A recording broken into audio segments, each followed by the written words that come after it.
안녕하세요. 공병호TV의 공병호입니다. 오늘 아침 뉴스를 보니까 한 지방자치단체를 책임지고 있는 부시장님이 목숨을 끊는 그런 일이 있었더군요. 이 자료를 쭉 보니까 저하고 동갑이고 서울대 국제경제학과를 나왔습니다.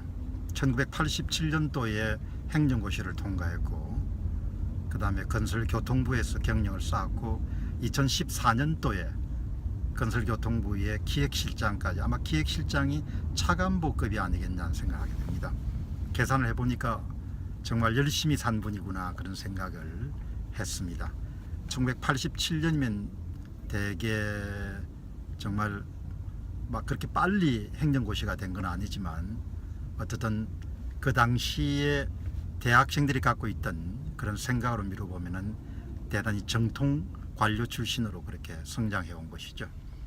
그 당시는 아주 행정고시가 어려웠습니다. 뭐 지금도 어렵겠지만, 그리고 아마 무난하게 업무도 아마 잘했을 겁니다. 그러니까 기획실장이 가장 요직 가운데 하나죠. 요직에 올라갈 수 있었습니다.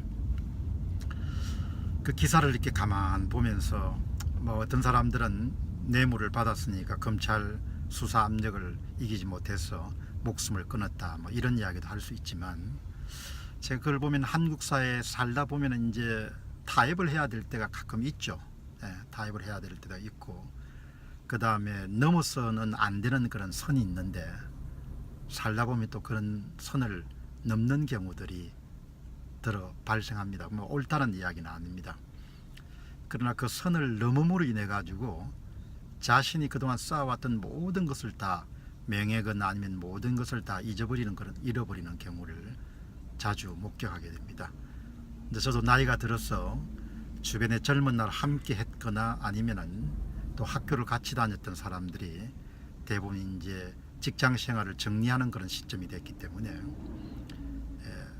부침을 경험했던 사람들을 유심히 이렇게 보면은 좀 거기서 많은 생각을 하게 됩니다. 그 생각 가운데 하나는 참 살면서 인간이기 때문에 유혹과 같은 부분에 취약할 수밖에 없지만 정말 넘어서 안 되는 그런 선을 넘지 않도록 굉장히 주의해야 된다는 그런 생각을 하게 되죠. 그래서 아마 주 기도문에는 시험에 들지 말게 하옵시며 이라는 그런 문장이 들어있죠. 그래서 어쨌든 오늘 그 사건을 보면서 특히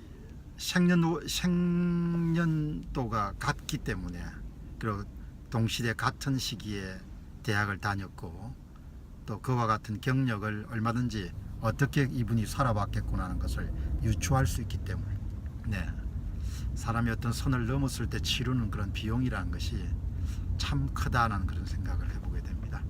여러분 사시면서 가능하면은 단기적인 어떤 압력이라든지 또 개인적인 이득 같은 때문에 타협을 해야 될 그런 경우가 생기더라도 넘지 않아야 될 선에 대해서는 나름대로의 기준을 가지고 노라고 할 수 있는 그런 부분들이 자신과 가족과 그리고 조직을 보호하는 길이지 않겠냐는 생각을 하게 됩니다. 오늘 공병호TV에서는 같은 시기에 대학을 졸업하고 경력을 잘 관리한 한 관료분이 어려운 결정을 내린 것을 보면서 드는 생각을 여러분 전해드렸습니다. 공병호TV의 공병호였습니다. 감사합니다.